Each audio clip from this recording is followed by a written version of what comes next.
5 seconds to go.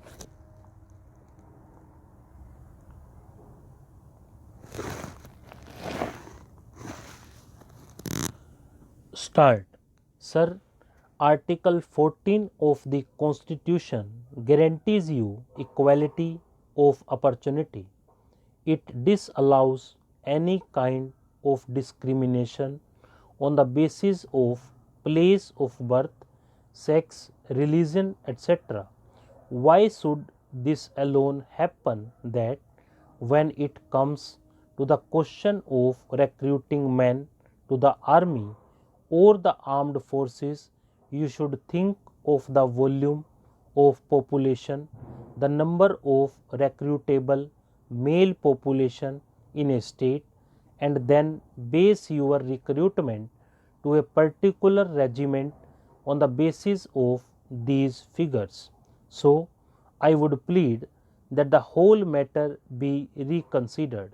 Otherwise, what would happen is that on these two counts alone, the disparity in pensions, the reduction in the recruitment quota to the various regiments of the armed forces, the resentment against these policies and these procedures would continue to go on, and one day this can burst in such a big dimension that it will not be controllable.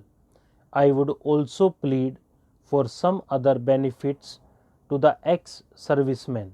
For example, you have reserved 10% of posts or 15% posts in the various public sector undertakings in the departments of the Government of India, in the state governments for persons retired from armed forces. But have you ensured that the system is working well? Where is the monitoring system? Is there any monitoring system in this country under the control of the Ministry of Defence, or let us say tagged on to the Directorate of Resettlement and Rehabilitation, which ensures that whatever percentage was fixed for every state, for every department, for every public undertaking has been implemented, and the people who served in the prime of their life in the armed forces of their country, who gave their sweat and toil, sometimes their blood also, are not driven from pillar to post just at the suggestions of a few clerks and petty officials. They are the heroes of the armed forces, but they have to suffer the insults and injuries, and they have to suffer the irritants which you cannot imagine. Here, all members of parliament, including the Minister of Defence, will award laurels to the armed forces. But when a man retires from the armed forces, he is driven from pillar to post. He is a man who has done his duty. He is the man who has dedicated the best years of his life to the cause of the nation.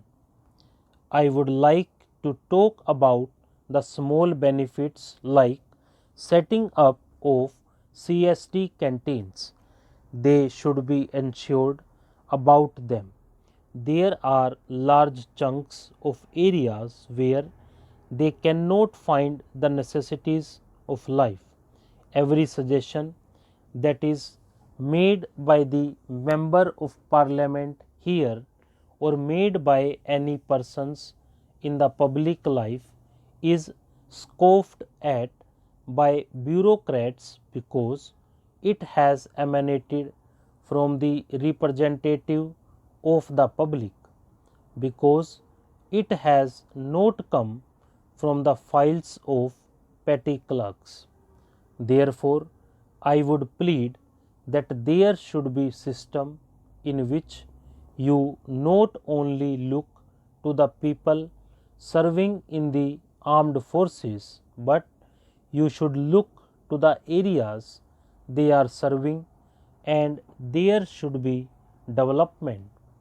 If a person dies in the armed forces, his wife or mother in the village should be able to receive telegram or telephone call. Therefore, I plead for the development of the areas from which these large number of servicemen are recruited. I would suggest that unless plans of the Ministry of Defence are linked to the total defence of the country by simply parading the armed forces, by giving them laurels and medals, you will not be able to defend the country. Your lines of strategic movement, the important railway lines of defense, must be properly restructured so that you can mobilize armed forces in the manner which meets the enemy threat immediately. Every general or major general knows that the line of defense must be perpendicular to the border with the enemy country. There is a railway line to Amritsar. The Ministry of Railways and the state government of Himachal Pradesh and Punjab have proposed that alternate line of defense must be constructed. This should be given due priority not only for the development of the region but also for the development of the country. You cannot move forces in the areas. We must also look the navy because it is often a neglected wing of the armed forces. We forget this wing. We have a long coastal line. We should see that it is properly guarded.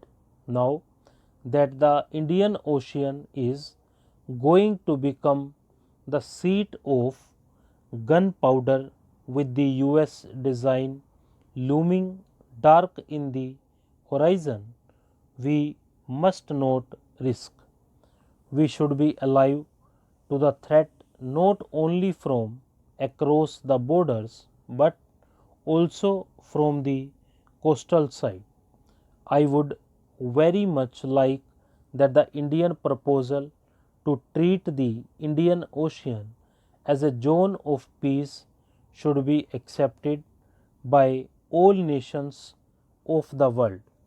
I would like to conclude by saying that our armed forces are doing well. Stop.